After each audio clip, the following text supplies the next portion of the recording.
All right, I really wanted to look into the on Proview. If you guys enjoyed this, let me know if you want to take a look at some of the other Proviews. But I think that on, to me, is the best super in the world, and we're going to look at this. It's like in my mind right now, right? Thank you very much, Kadios. I appreciate it. In my mind right now, support is the most important role next to mid lane.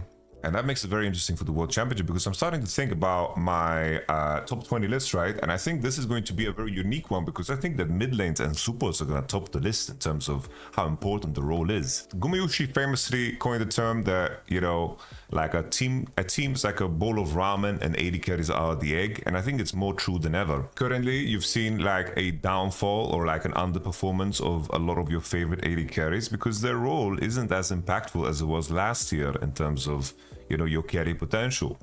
Right now, the 80 carry meta is something where you're playing champions that function in low economy, function in isolation, you know, are very, very strong on the mid wave. Think about it, right? You have Ashe, Misfortune, Jhin, Ziggs. This is currently like the 80 carry meta. And you have players like, for example, this split, you could clearly see the underperformance of players like Viper, the underperformance of players like Elk, Jackie Love, and Ruler even. These are players that of course are the upper echelon of AD carries, and they definitely had like games where they popped off, like Elk in this finals and Ruler in the last two best of fives they played of the year. But in terms of where they would want to be, in terms of where the meta is, they would want to be, you know, in a position to carry a lot harder. And I think that you can see that in the underperformance of some of these teams. Maybe it doesn't apply to Hanwha Life because Zeka is performing as good as ever and the light is really fucking good. But mid laners and supports right now, in my mind, are the most important roles. Why is that so? Because support right now, the way the game has opened up is that you can judge minions for what they are in 3 lanes. There is nothing that tethers you to the bot wave. It says if there's opportunities that is going to give you more value, you're going to go through mid and go through top lane. And with the grubs being involved, top laners and mid laners with gold are so inherently powerful because it warps how much you can farm on side. A top laner that is ahead remains ahead and gets more ahead if you play the side lanes appropriately. So your AD carry being behind 20-30 CS in a trade-off for your mid lane or top lane being ahead is often a trade-off that is very favorable, because right now the game is that everyone is contesting 3v3 on side lanes in order to push neutrals and go deep and then connect with their AD, and AD carries are playing in isolation because it's very hard to pressure the mid wave. We're playing scaling champions on the mid lane, right? Scaling champions are being drafted on the mid lane, Corki, Smolder, all that good stuff. The reason is because of the basically the geography of how mid lane is built, right? It's very hard to pressure, very hard to gank, and it's very easy to take it easy. We've even seen so far to see players playing Nasus and Garen, when in reality in the past it would be like, oh, these champions just can't crash waves because it's too dangerous. But now they can keep themselves rather safe, and that's an extension mid to late game too. Very hard to pressure Jhin, Ziggs, Misfortune, Ezreal's, Ashes off the mid wave. So you're going to see this dynamic with 3. You play as 3 on side to make sure that your solo lanes can farm and push, and to threaten dive in the case of the enemy mismatching. And then you see these trades with like basically where the map opens up super much because both sides of you know, the map, both teams are just hitting turrets, right? And let's take a look at everything that I just talked about in the context of how On plays. Let's have a little schnipperoo on the pro view of On. Kaiser is rather strong on the wave, which you can hit freely and queue it. In cases like this, already the fact that the enemy team is not showing is already a benefit for Kaiser, because it's just a race of who can hit the wave hardest to get initiative to get level 2. So already here, the fact that Elk in position and On took care of, like, already portioned on second bush is already like, this is an advantage to contest for the level 2. The initiative for level 2 is so important because it gives you initiative to level 3 and the initiative to level 3. Like in some cases, if you are crashing the cannon, then the enemy can contest initiative on wave 3 because that's the wave 4, sorry, because that's the wave you get level 3 on. Rel's still here at level 1. The wave is very stacked and Chris gets level 2. On uses Ignite. After this, there's a lot of decisions that you can make, right? Because you have initiative on wave 4, which means you have initiative to get level 3. Then you have options to fight for the crab for your Lilia, right? On bottom side, which is cool and all. Here, this was very, very bad from Wave's bot lane, right? It's plain and simple. It's like Light's looking for the W, and I think the moment that W, Crisp needs to just turn around. That's just, he's just over postured. He walks like 3 frames too far forward. Because the idea is that you get the Q in from the rel, and then you W off of that, and then you CC. And the moment On sees that everything has been used, Elk is tethering back. You know, On is just combing for free here because Light has no spells. So that's the crab that we talked about. Billy maintained initiative into river, which is very painful for Zyra. That's the main thing that they considered. That's why they stacked the 3rd wave into the 4th, because they could, right? In a lot of cases you can't, but in this case you could, because Weibo actually thinned out the wave. In cases where they win the wave completely and Weibo didn't contest, then maybe, you know, in some cases you can stack 4 and crash, but at this point, they could stack 4 and crash even after they hard hit wave 1 and 2, because Weibo were actually contesting the wave, right? And if you crash the 4th wave, that is in unison with the crab spawn, right? 330. And if you have initiative on level 3, you're winning. In some cases, teams crash wave 2, 3 because of something that went on in the game. Maybe you stack 3 into crash, stack 4 into crash to have level 3 advantage. It largely depends on what you want to do in the game and what happened in the trades. Now, Billy have full information to know that Zyra needs to base and go topside. In AP jungle versus AP jungle, you just need to keep up. And in the case where Zyra was bottom side here, she would lose her Raptors, she would lose Golems, and she would lose the game. So Zyra needs to go topside, and they're making the enemy sweat here. I want to see here because I think that this W is too. I think that On should probably auto into W here because of how deep his E stack was. Here as well, like On just gets to stack his E fully, like Crisp is just completely running it down. Like he's walking into the bush, E is fully stacked. So this is a very easy flash forward. If he doesn't tether to the Alistar like this, let him stack E for free, this is not a kill. And Crisp just dies. So Crisp did 2 very, very crucial mistakes. I think as well, I didn't like that both supports actually use stacks on each other rather than hitting the wave with the stack. And I think that probably Ziggs, like basically you could see Ziggs was holding spell because Kaiser was holding spell on wave number 1. I wonder if he just queued the 3 millies, and if he contested, if they were actually on the wave. If they're on the wave, I think that it would have been a lot better. Okay, so let's take a look at the decision-making tree, right? This wave, he's checking the wave, he sees that it's even, right? The moment it's even, he knows Kaiser cannot get dove, ever, right? This is a wave that is stacking into the Kaiser. Kaiser can't get dove, she's chilling, she has cleanse still. There's no way enemy red side is going to create a scenario where they are diving 3 on bot without Alistar information. Here, Alistar has a really, really big window to play. Rel is showing on bottom side, which is kind of strange, like Rel just showing his face on the bot wave. I don't like that. Could be, you know, in this moment that he just wants to be bot to hard push the wave to limit the window where Alistar has time to play. Because right now, if that wave is slow pushed and not hard crashed, then Alistar's window to play is a lot bigger. Kaiser can just let that wave slow push into her. She maybe loses 2 millies if she doesn't see Rel or something like this. No problem. She gets the wave, she gets the next wave under the turret because you're slow pushed, and then she slow pushes out by last hitting and having the wave on her side, which means that Alistar has like fucking 3 full waves to play with, right? If there's opportunities. And sometimes that part doesn't matter, but in some cases it does. He's just backing up Xiaohu to match the Rel because Rel could be here, Rel is on bottom side, now Ziggs shows, Kaiser's taking it easy. Here in this moment, once again, like there is no pressure on. Like Kaiser is not under any pressure, the enemy team doesn't know where Alistar is. Right now he spots Rel on bottom side, Lilia is strong, so the Zyra crossing into the Lilia side is very dangerous, very dangerous. Let's see this map open here. Lilia sweeps a ward, she's on vision, and now On just goes into top side. Kaiser wave is bouncing, so Kaiser's chilling. Even without vision, she feels safe, which is understandable. Now Lilia clearing that Drybush ward, of course, it puts her off tempo, but it's no problem. Because Lilia just completed her golems and the grabs are spawning in 1 minute, so there's no rush.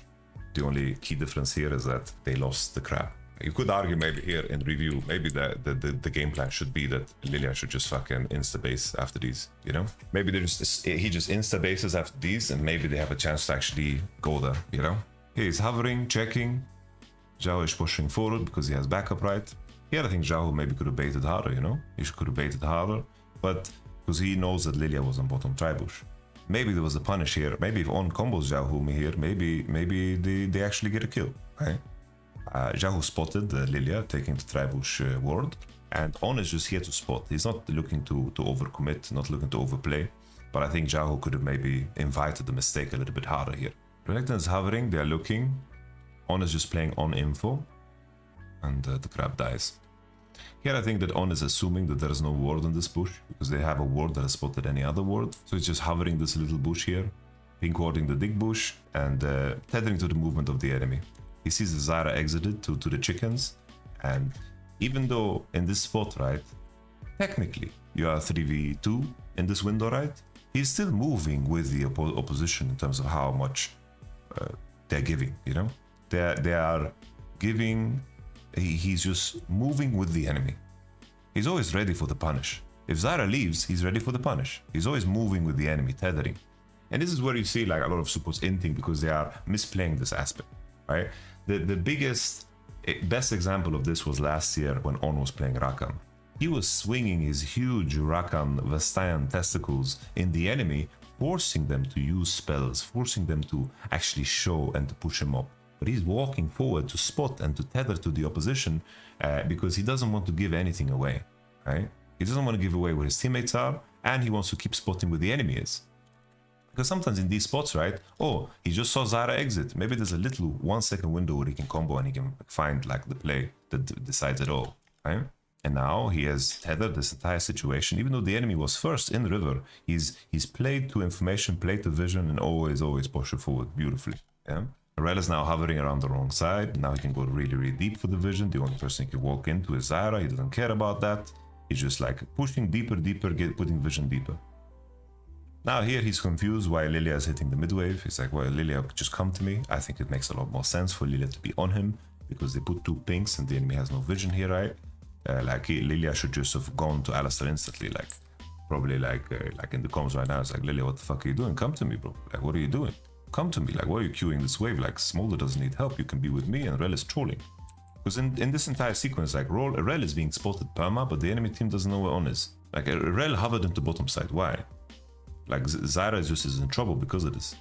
I understand that it's a Lilia thing, you want to fucking keep your passive on, but there was no passive to keep on, like, he already lost passive because he was in river before, you know? And if your boy, like, if Wei was awake, this could have been a play. They could have punished Rel, and they could have done something. Like, On was fully awake. Like, On was tethering all time, and they could have punished the fact that Rel is trolling really hard. The smaller force mid-prior along without really helping, mid-prior doesn't matter. Like, the mid laners that are here, they don't teleport, right? It's like, sure, these two can fucking go over walls and whatever, but if Smolder has full info top side, and he can hover to one side, things don't matter.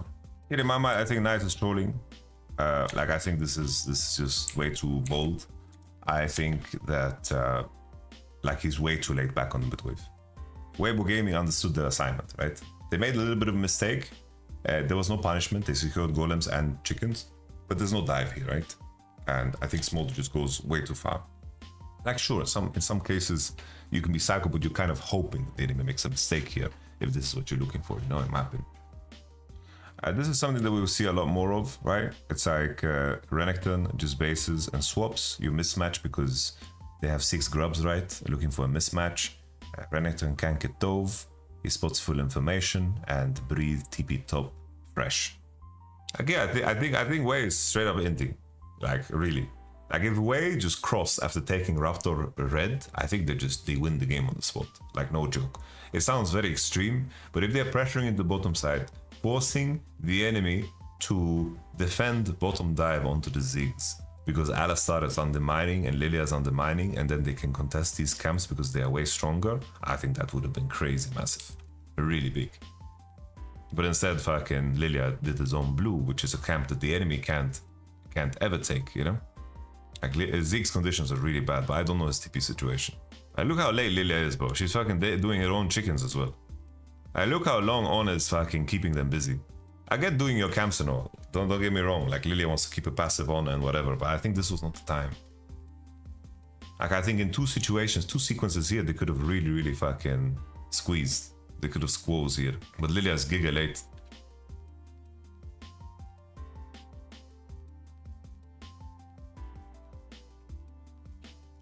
on his smurfing out of his fucking mind. Very, really good read on where to be, you know, and tethering to the enemy, you know. It's like, he's not like, oh, I'm not gonna go here because my jungle is not here. I'm going to go there and play my champ and see how the enemy reacts. If they want to invest time into pushing me out, great. They've invested time and I have actually done something useful. But most supports put 2 thumbs up their own ass and just wait and do nothing, right?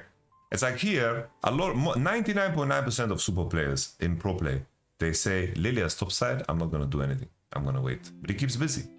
If the enemy wants to push him out, they need to invest time into fucking pushing him out. Invest spells. He's looking and checking what the enemy does, which is clutch. Very, very good. Now is the reverse, right? It's like the play on bot side is over. Smolder has full vision to push on his own. I do believe that he has TP. They cross now back through mid into top side. He lost Alistar ult because he postured right, but he wanted to punish the Smolder. Lilia was not in position. He lost Alistar ult and some HP. They get the mid pry with the static shiv. Ziggs was bottom side with the weak tempo, trying to defend this turret, and they just secure the herald. Right now, Smolder is in no danger. They saw 3 people on mid wave. He has full vision. It's all about, right, in terms of keeping momentum in the game. It's basically what this is the pattern that you're going to see is you are the aggressor, right? They took this turret while the enemy stayed for 1 more wave. So there's 1 wave tempo advantage, okay? 1 wave. In this particular situation, Kai'Sa, Alistar based, and they open on this side of the map, right? In that case, Lilia stayed longer because she saw Zyra on bot and took the chickens and the red, which was really, really OP. She went and took this, but Alistar had a tempo advantage because Ziggs showed on bot wave. Ziggs cleared 1 wave, but it was a cannon wave, so he didn't want to give platings. So he stayed with low HP and low mana. And the continuation was, if Lilia crossed, they can be first into this area because they took this turret faster and the enemy didn't match the base with them. When the enemy, now, they understand that they can't give this turret easily, they need to defend. Either you give this turret and you open through mid and then you get the tempo back and you pay the turret for it. In this case, the platings are up, they don't want to give it. So they are staying and they are defending, which means that Zyra, Rel, and Ziggy, they are investing a lot of fucking time to just defend. And they are taking a really, really long route, defensive route, because this is a very dangerous area. But Lilia did her blue and her chickens, which meant that she was late into the space when Alistar was posturing forward with the tempo advantage he had. So what happens when the enemy defends long dick style, goes really far to defend the turret, it means that Smolder can push the next wave in isolation. She can push the next wave in isolation. He can. Because he has full vision from the vision that we placed before and knows that the enemy is in a defensive posture because they can't, be in an aggressive posture because they don't know the enemy. Which means then that Alistar, right? Alistar, Lilia, to maintain the initiative of being ahead after the enemy took the defensive play, is that Smolder stays bot, hits the next one, because the investment of going into here is way too big. You don't know where the enemy is, you don't have any information, pushing forward is really troll. The enemy team, basically Billy know that the enemy defends, so now they can cross into mid or they can press B. They can press B, they can, and then open on top side, because Smolder is completely safe to push. And as she's pushing, killing that wave that the enemy has invested people into means that the enemy is going to be too slow to be topside too. And in this spot, they made the enemy defend, they managed to secure blues and Grom somehow when they shouldn't, and then as a continuation in this spot, they cross through mid and now they are first on Herald because the enemy defended bottom side, right? So let's continue the replay. Smolder's playing in isolation, they're very happy with the matchup. Honest and dick push, he has no ult. This is, maybe you can argue that this is one of the better opportunities for him to fight because Alistar has no ult. But let's see how they play the fight and play the situation. On can't be in this bush, he tethered back, made them invest abilities to go into him, and there's a combo. Really crazy Q flash, bro. Really crazy Q flash, bro. Damn. Like, I like that he W's and lets him fly in the air and fucking cues him in the air. It's like a fucking, you know, in Tekken, it's like a king combo, you know?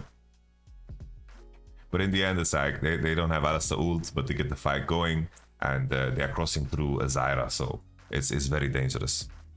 Like looking at this now you kind of don't like it because it's very hard to go through, breathe here, and Zyra is really OP against such a melee composition, right? Bin as well, like Bin has a fucking EE flash, you know, and empower his E to even get on Zyra. Like if he is in closer proximity and he can like empower W, maybe they can one-shot Zyra. She doesn't get any spells out, and maybe the play makes sense. But she gets all of her spells out because there's no empower W, and Kai'Sa has to fucking ult into a Zyra, you know.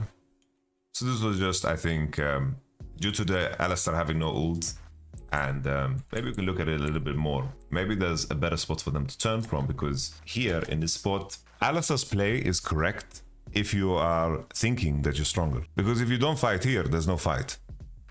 And there was no fight. In my mind here is just that we know that Ziggs conditions are pretty weak. So maybe I'm looking at this and I feel like Bilibili need to pull out the objective. They need to pull out the objective and play from this spot. I think if they pull out Herald and they are positioned here, they can turn a lot easier and snap. But K'Sante walks all the way around and Renekton pushes one more wave. Then the question is, should they ignore top wave? Because they're already leashing the objective. So maybe the play should be that Renekton doesn't push that top wave. Because K'Sante ignores the top wave to walk in as 4, and they get pushed out of Dick Bush. But if Renekton ignores that top wave as they leash it, maybe, just maybe, this is free. But now, looking at it, I think that they should just unleash the Herald. Basically, they should pull out the Herald and unleash it and reposition on mid. Because they are going to lose that top wave. I think they should have deleashed it. Like, if I would review this now, it's like, if your decision is to Renekton to get level 11 on the wave, which makes perfect sense, then you unleash it, because the enemy commit 4 all the way and invested the top wave to this. Crazy in the end, you know, it's like, Ziggs tried to defend, but Ziggs got solo killed by Smolder. So it's like, all of this fucking shit that Weibo did in terms of their work here didn't matter. I think my conclusion is correct, that if Renekton decides to push that top wave to get level 11, you deleash the Herald. Here Ziggs needs to kind of punish their entry. He's trying to throw spells. It's very important. It's like there's two variants of wards. There is wards that give you information of where the enemy opens, and then there's fighting wards. Fighting wards, very straightforward. You put the wards in the bushes and you spot the enemy in the bushes because it cuts through your fog of war, right? It's like engage supports are incredibly strong because their range becomes incredibly long through bushes. If you are a long-range poke champ, right, like a Jace, you have a hard time breaking into their sphere of influence when they are in fog of war. That's why like compositions like Kai'Sa, Leona, like Ornn, whatever, is very strong because they can be in river first. Kai'Sa can always limp in after giving up mid wave, and the enemy can be, when you're in river first, the enemy team that has longer range need to break into your sphere of influence. They need to pay a price to break into your sphere of influence. The price is usually HP, some abilities, some spells, some CDs, flashes sometimes, ults. But nevertheless, here Bilibili is contesting the space, the enemy is first. Ziggs is trying to make them pay for it by throwing spells. Bot lane is even, they left it at that, and they're tethering. Here they know that they can take another mid wave with Kai'Sa. They're now moving forward. Kai'Sa has ult, which is you know, very specific to Kai'Sa that she can do this. And now Wei just flashes in with a very nice timer. Here in this spot, because Weibo is so over-positioned into bot, this is not to fight. To fight into the enemy team, you would have to really cross through hell, and it's just not a good decision. Right now, here, the only thing that you're looking for is a 50-50. There's no real fight. If you're trying to break into the enemy position here, it is quite losing. This is just a situation where it's 50-50, and that's what you play for.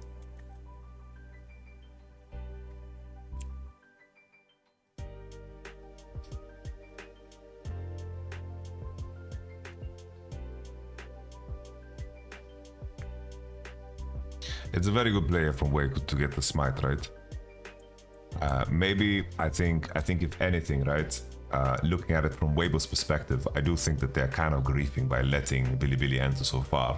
Because I think that Zyra should play in this pocket here, and I think that Zyra should be throwing a Stranglethorns and the E here, right? And they should really look for a really tremendous turn here, because Kaiser's far, the enemy is like face checking into them, theoretically, right? Because this arc right here is very beautiful for Weibo. They already lost the mid turret, and that's the price they pay for such a good position for the Drake. But it's third Drake, so they are looking for it. It is what it is, right? That's okay. But here, Bilibili is being very greedy again. I think looking at this and the previous Rift Herald objective as well, I think that this is very greedy. And like Wei gets smite, so it works. But I think if Tarzan throws his spells on here, holds his E, only hits it with Q, and they combo here together, I think that this could be a very, very winning concept, because Zeri is also here in this position, right? I think that they could have just murdered them here and maybe won the game. The fact that Lilia is allowed to walk here, this is not good. What was the Drake count at the time? This is Drake number 3, and it's 2 against 0 before it's slain for Weibo Gaming. So looking at it in hindsight, let's see if there's something else that homies could have done. I wonder here if the lane assignment should have been that Renekton should needed to be in bottom side already, because Renekton catches one wave here, and if he opens on bot, I think that he can undermine the enemy position a little bit better. Because I do think that Ben needs to maybe pressure through a flank in this game. Because I think it's very hard to break through a Zyra and a Ziggs through the front door if everybody goes there, you know? Yeah, I think Weibo's position is super good. I think this is not a realistic Drake take from Bilibili, honestly. It's like, you could argue that giving mid tower, you know, when you have the Ziggs and the enemy is the comp with the Gromp and stronger in between, meaning they are stronger on side, which means they are stronger in between the objectives. You could argue that losing a mid turret is very bad, but that's probably a turret that's going to fall either way. So Weibo is overpositioned. Overposition means that you secure the objective, but you lose the position, for example, to tier 2 top. If I would look at this again from Bilibili's side, this worked because of the mistake of the enemy. If I would look at this again from Bilibili's side, I think that you would want to take enemy Raptor, Red, Golems, take full vision top side, pressure enemy tier 2, and hopefully, like your Renekton in the lane opener, stall the bottom wave during the setup of the Drake. Alright? You give soul point, it is what it is, but I think that you could have lost soul point here, and maybe the game, looking at it now. I think just Zyra is just misusing her spells. I think like if Zyra just fucking ease over the wall here, put Stranglethorns down, Rel fucking combos in, and they have Zeri, you know, hit from over the wall, and then she pops, you know? Like everybody should be fucking looking to break the ankles of the people that are entering here, especially because Kaiser just hit them at third. Okay, let's take a look at the Alistar's map opener here. So Renekton is getting pushed out, there's no turret to defend, so he's just continuing now to the next play. Like Zara and Zeri are on top side, so they are pinging top side now, and Smolder is pushing for free. Smolder is pushing very, very deep, and he knows Alistar is coming because they saw Zeri and Zyra on bot. What can happen to Smolder? There's nobody that can pressure him, right? It's like the odds of fucking Rel just right-clicking him and killing him with Kisanta is non-existent, and they cross into enemy top side. This was quite a commitment here to get the bot turret.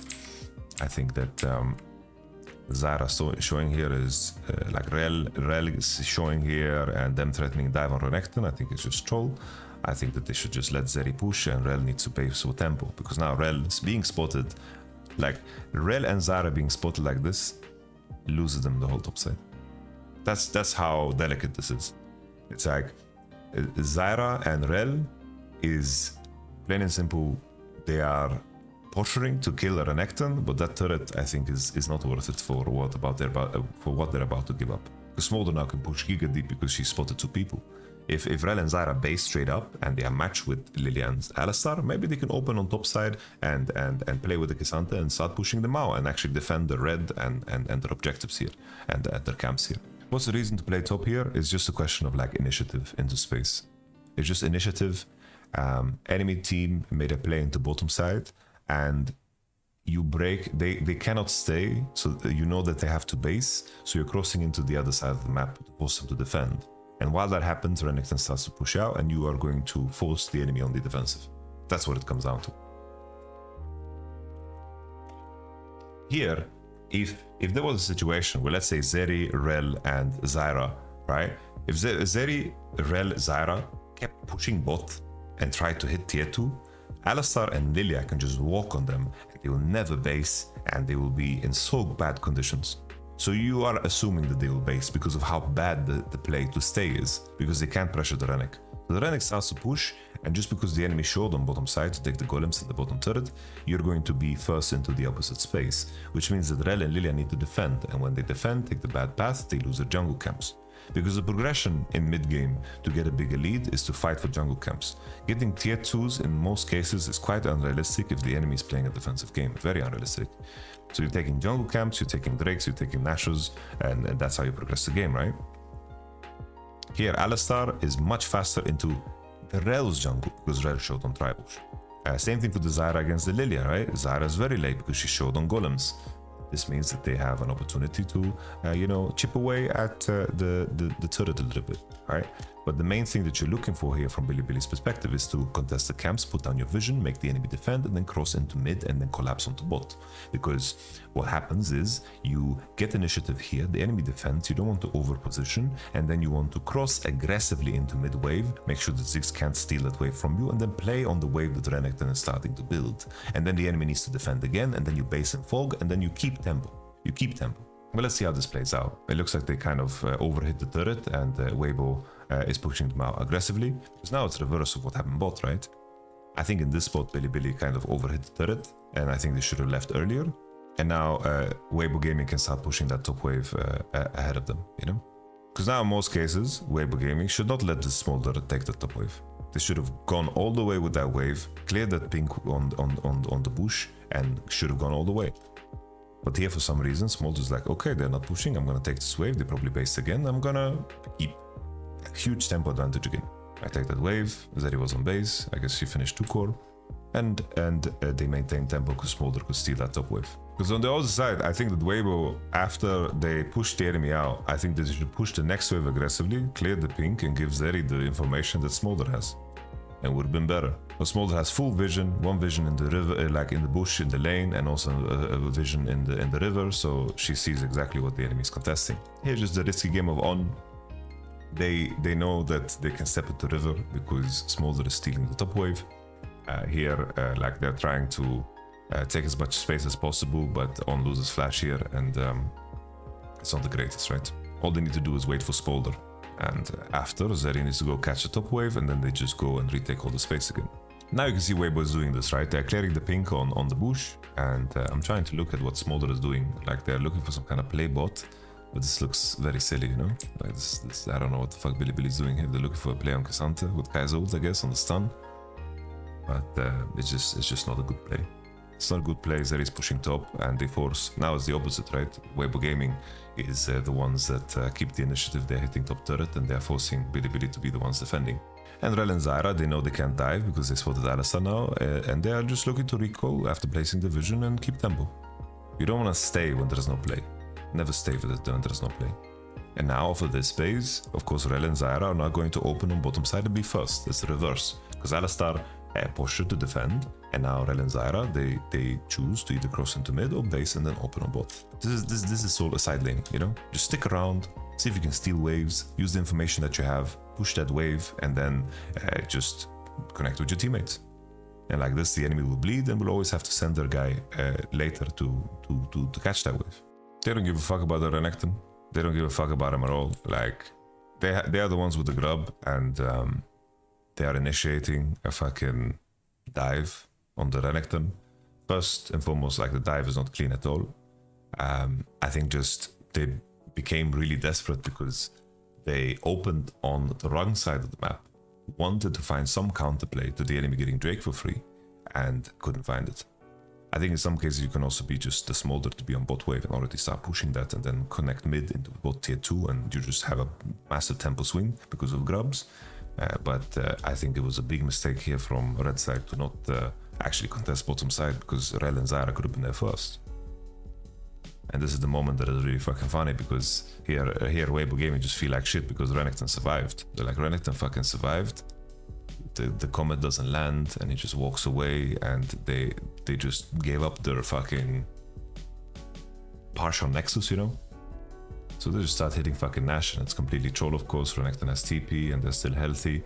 Like, even here, I think Bilibili could just ended the game. Like, this is not a play that makes sense at all. They could just end the game, right? Imagine they just walk and hit the turret right now. Like, they walk, hit the turret, on is like, oh, I'm gonna cancel them. Like, imagine they just walk with the wave right now and just end the game. They for sure could. Renekton can TP on a minion, and they are ending the game. Like, Weibo Gaming completely lost their mind. This is definitely Fnatic style, yeah. But this decide, okay, we're playing for the fight. It is what it is, okay. On just Alistar ults. He bonks them, CCs them. The smite for Lilia worked through.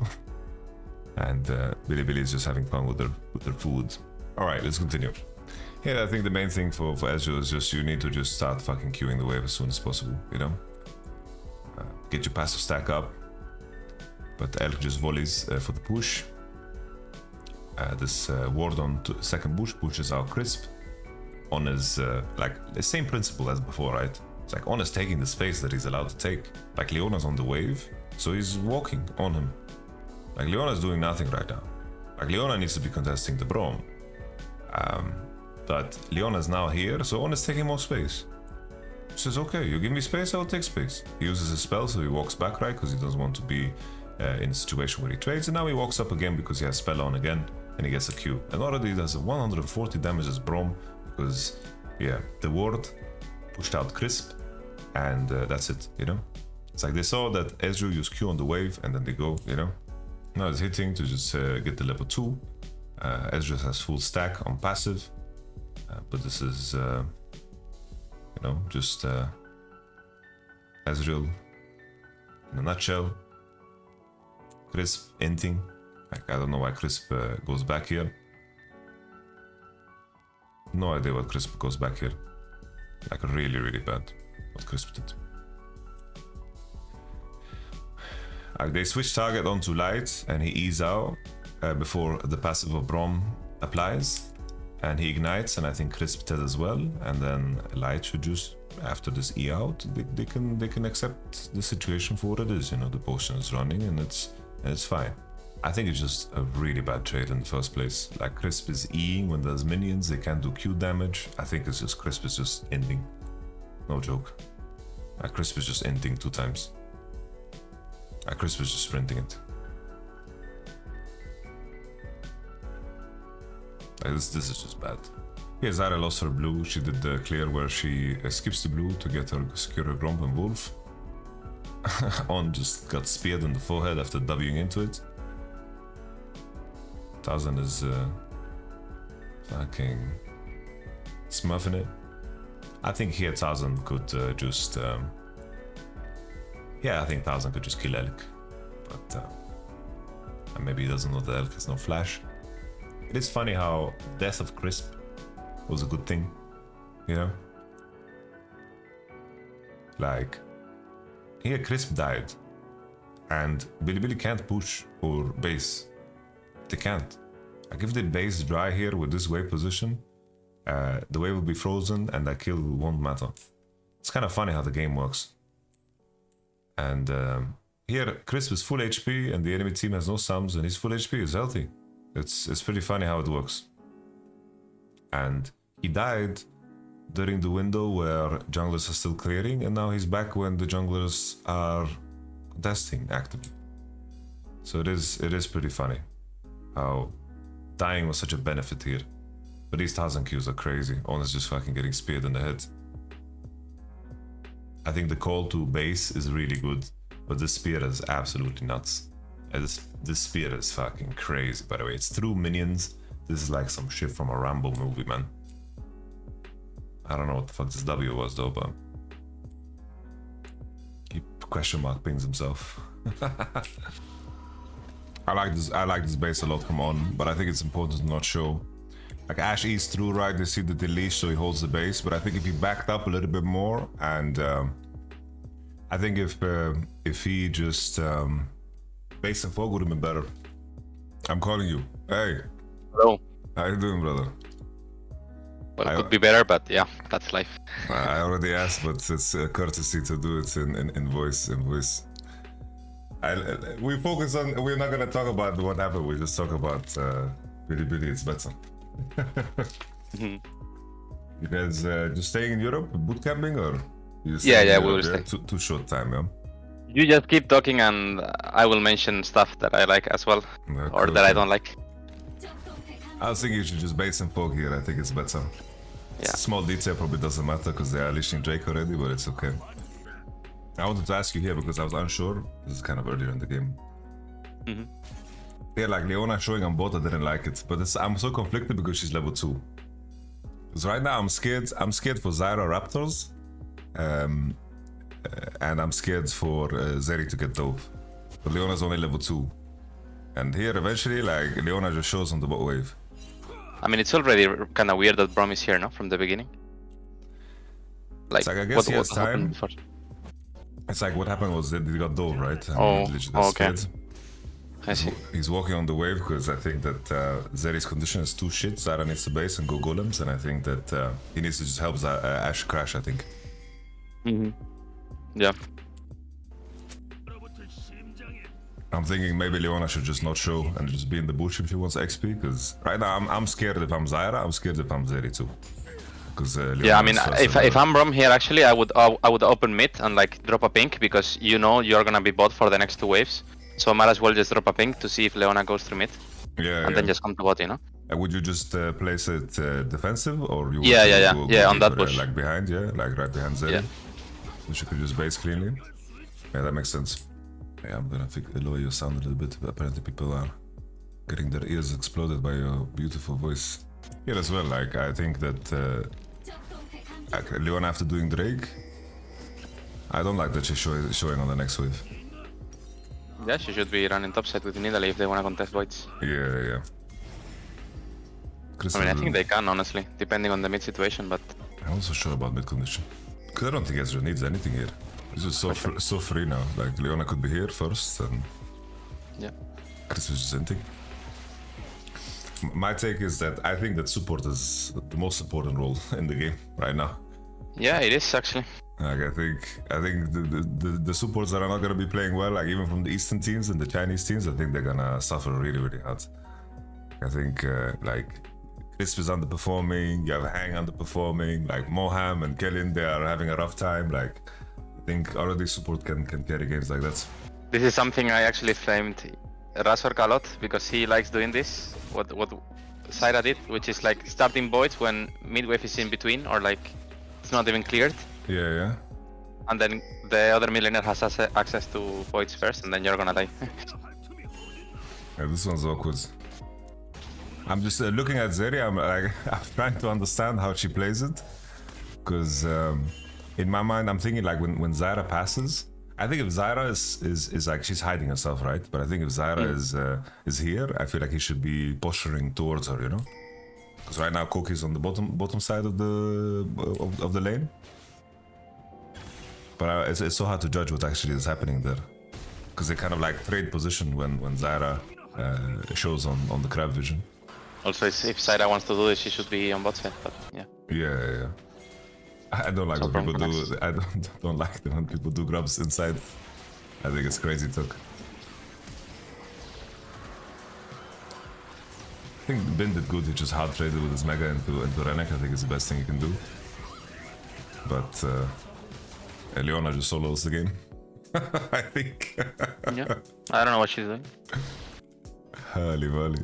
He's just pushing bot and solos the game. I remember when I co-stream. I was in shock. So when you don't watch in Proview and you just watch like the regular stream, like you just pay attention to things, and sometimes you just miss that the Superman Brom is coming. I mean, this is again Leona completely running it. Go back. I think Ezreal is catching bot wave alone, and he should be going mid with Nidalee. What is he doing? It's very troll what Chris is doing. I agree. Like he showed so many times. Like he showed before as well on mid wave, and then he goes all the way into bot. Like Brom could be having to flash in the next 30 seconds if he's there.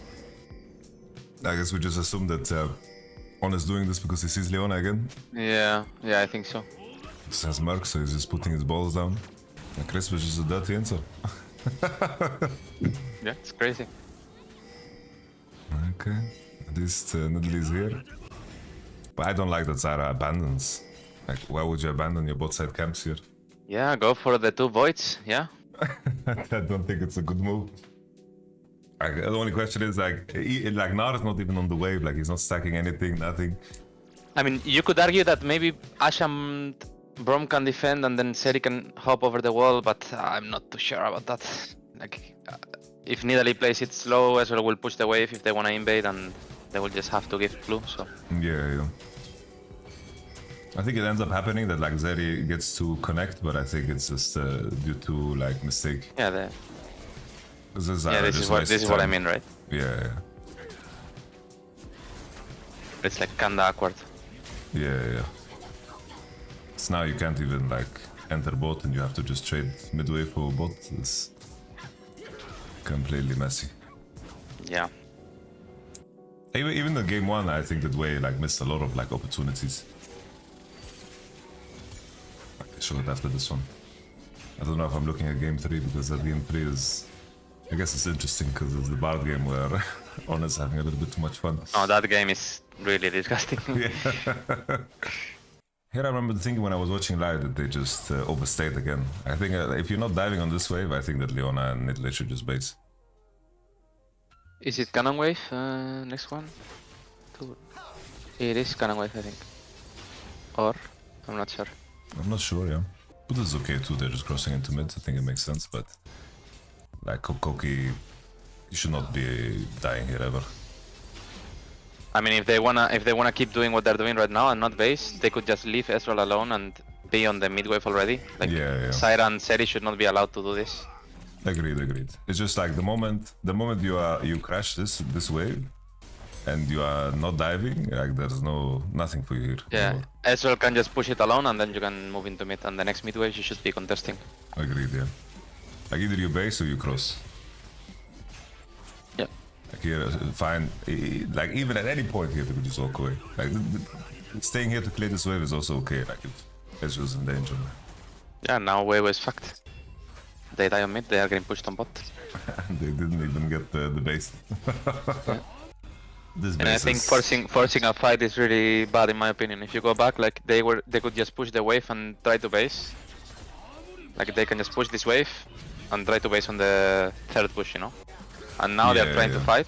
Sure, you could be getting a fight, but you are a bit fucked because Nidalee is not showing topside. They are giving voids, and now she's showing botside, so you are fucked. You cannot base.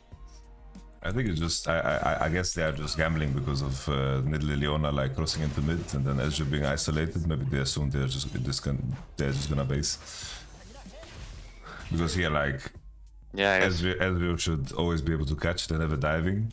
It's just like a gamble. I think it's like Billy of old when played with Shun. They're trying to take every fight possible on bot, like old hilly upset. But I agree that this is just like very unnecessary risk because they're winning the whole game right now. I think this base from one is pretty fucking funny too.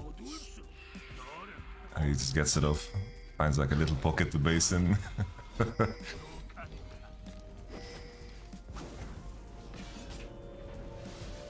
That's a good one actually. I think he should have held it. I never saw anyone do this base before, actually.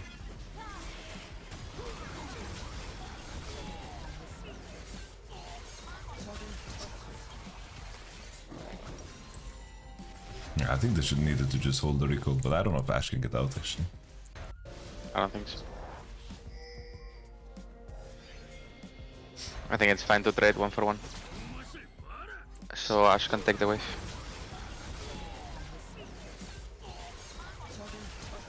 Yeah. I mean, Ash is 2 levels behind. It's kinda rough. I just want to see now, like, what makes them so comfortable to just run it down here. I want to see if they see Nidalee or Koki. Okay. I think it's just Knight calling to TP because he's pinging from before, you know? Yeah. Like here, he's basing and pinging to TP behind. That makes sense, yeah. Oh, they saw Nidalee in pit. Yeah, but this is not the greatest. It's a bit psychotic. But I respect how hard they go at the moment. This is just spot Italy. Sorry. This is my favorite. I TP'd, we need to get something. Yeah.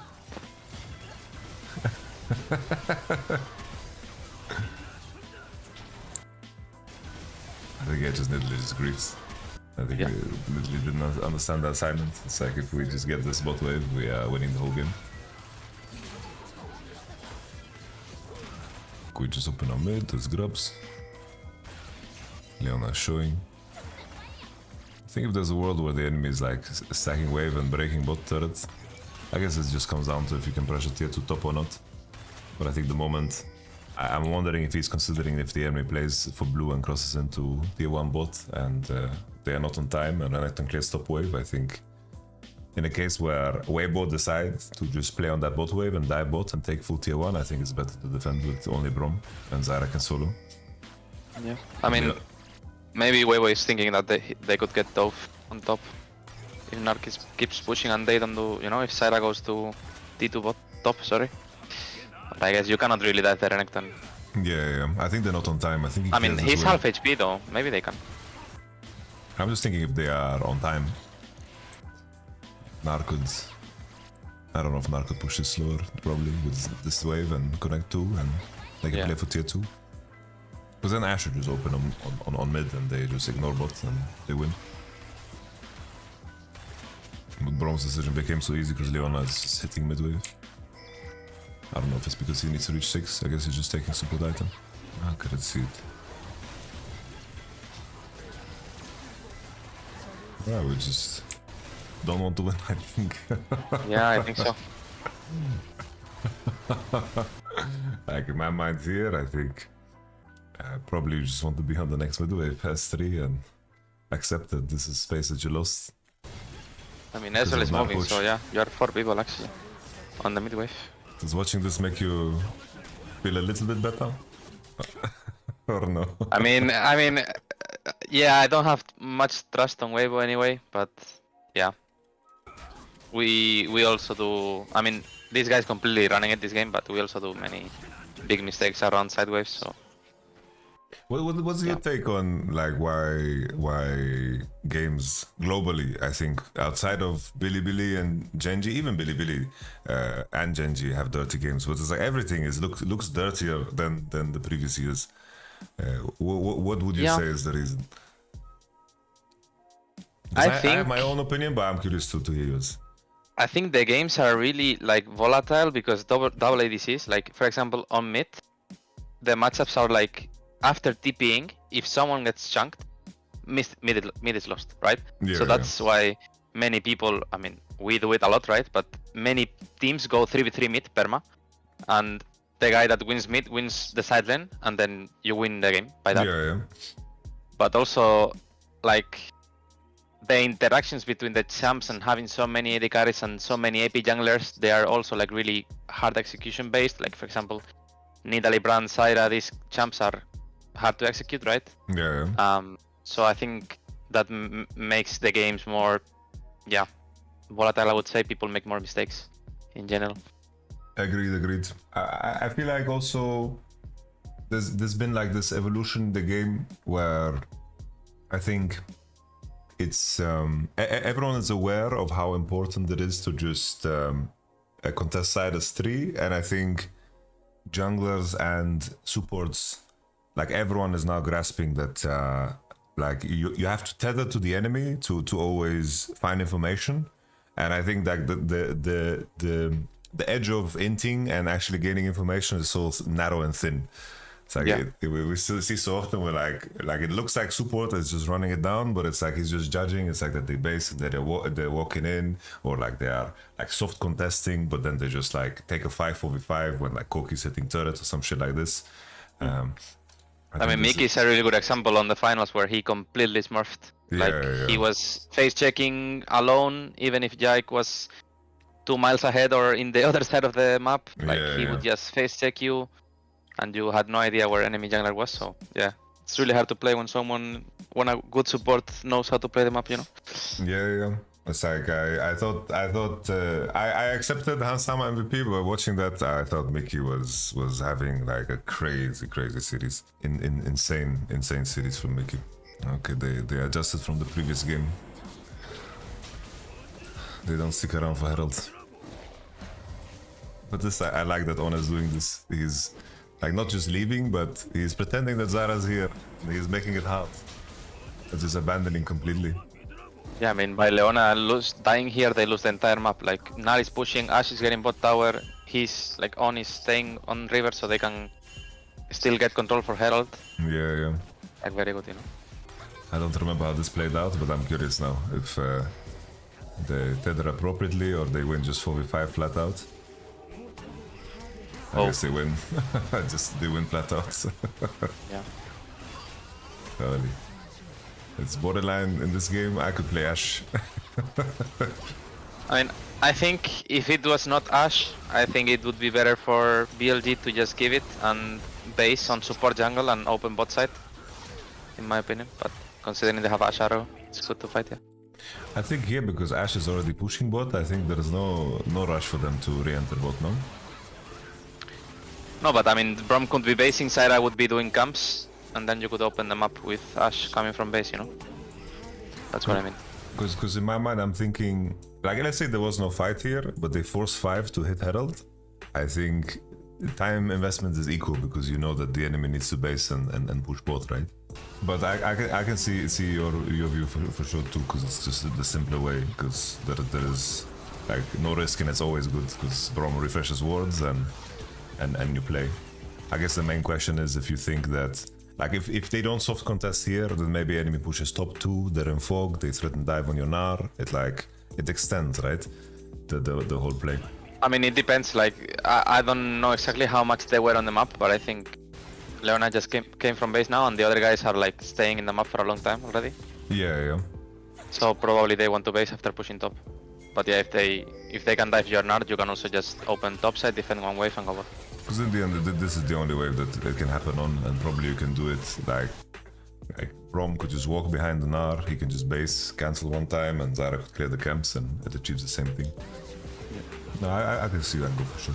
I'm trying to find moments where On is pressing tab, maybe as something item-wise or something that they just feel strong because they have 11 Zeri and she has Blade finished. I'm not so sure.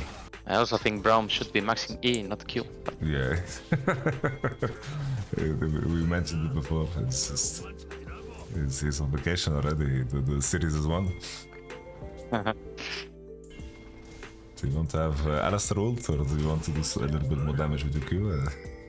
Wait, Ashe got T2 bot? Or? I guess so, shit. Gnar just Oh, Gnar TP'd. Yeah, this is very good. Did he use the Herald bot? Because he picked it up, no? No, Brom has it. Oh, Brom has it though, shit. This is the Gen GTP that I like to call it. I mean, this game macro-wise, it's just enemy support not wanting to play the game, in my opinion. I agree with it. It was the same in the first game. I was just show you, it was probably like the best sequence from On, I think, from what I've seen so far. It's like his Lilia is late and showing on bot try, she just cleared the ward and base late, so they know. On is just swinging his balls. I like how he's moving with them and always checking, just tethering to the enemy, and then they spot Zara exit, and then he just goes into the bush and he's so close to the enemy. But then Chris does the same shit where he goes through mid and then he shows that he's walking bottom side. And then I think that Lilia is inting. Like if I'm Lilia here, I'm thinking that I right click towards my Alistar, I saw Rel go into bottom side, and I want to look at these chickens and the golems, you know? Yeah, I mean, probably Syra did them already, no? Either she did like the chickens, but then there's golems, right? Like, I don't know why Lilia is on the mid wave right now. Yeah, it's a bit weird. It's very strange to me. Because it looks to me like Alistar wants to fuck the Zyra up.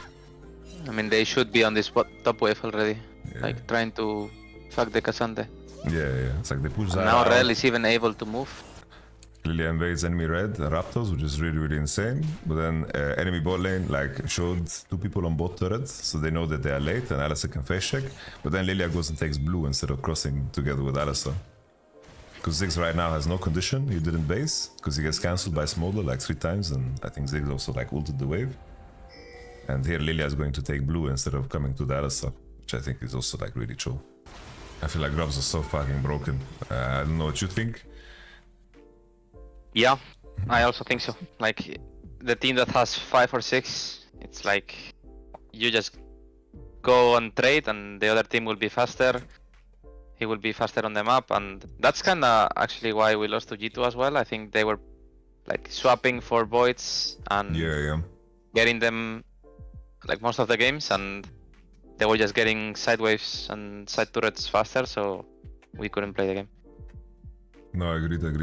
I think basically it's like every team that has been like winning their region right now is like Team Liquid as well. It's like they play like this, JG play like this, BD play like this.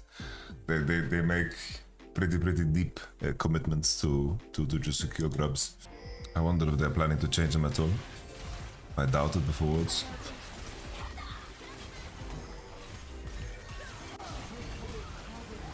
But Yahoo is reported. Yeah. I think Braum should be basing right before they take T2. You wanted to base while they're hitting? Yes, right now he could be basing. Because like in the real world, enemy team is not defending the tower, they are just catching the wave. Corki should never die here. So the faster you base, the better it is for the map state, in my opinion. Of course Corki dies because he's a troll, but I don't think he should be here. I think they should be looking to base ASAP. Yeah. I can see that. In my mind, I'm thinking as well, it's like the safer way is we're hitting, we cancel one time, and like we start chanting our you can do that. And that's it, just sit in the bush. Yeah. But I agreed, like there should be no play here, and the faster you base is much better.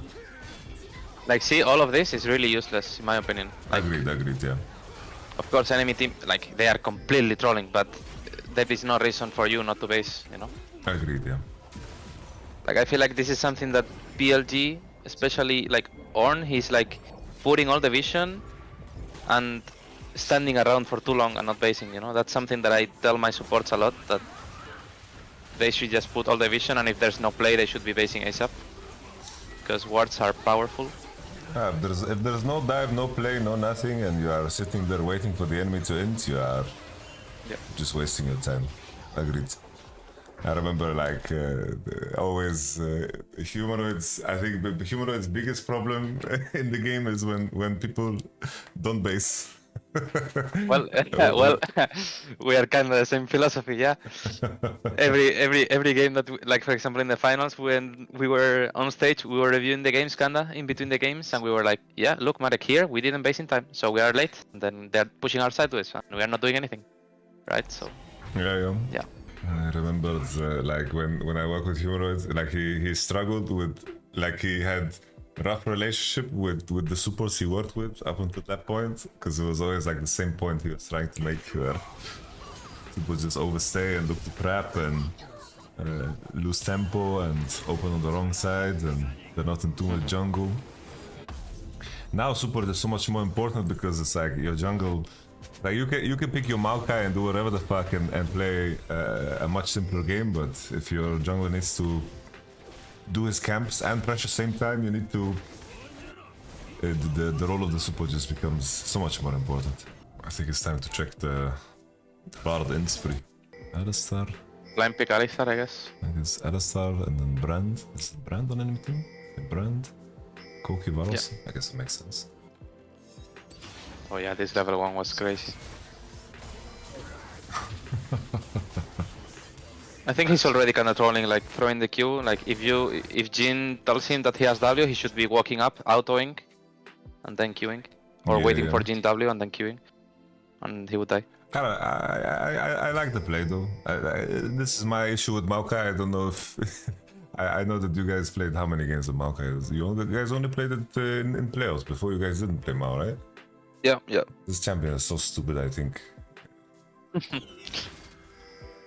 It's like you don't need gold, you scale well regardless, your level 1 is OP, so you can't punish, and then you can invade like this just because you have the best might in the game.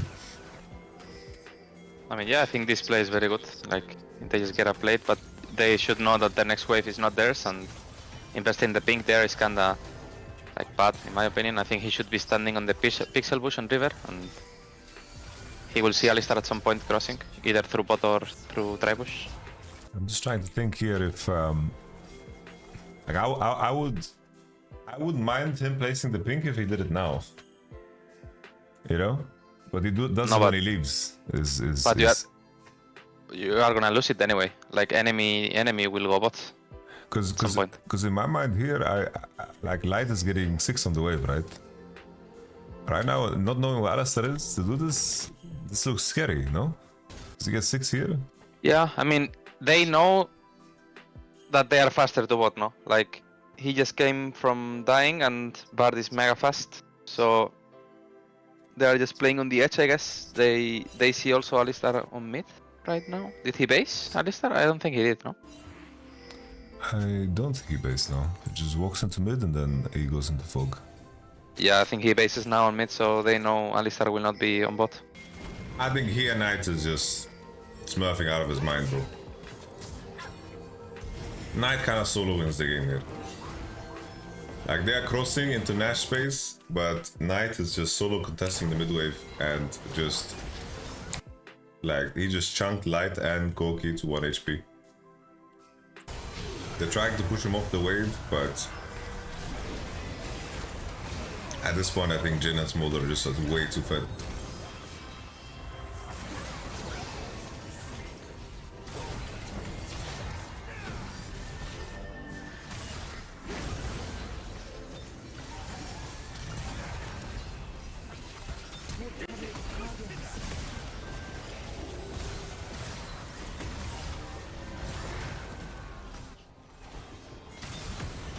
GG. Alright. Maybe we could do some other Proviews some other time. This is the Proviews of maybe we do some other Proviews some other time.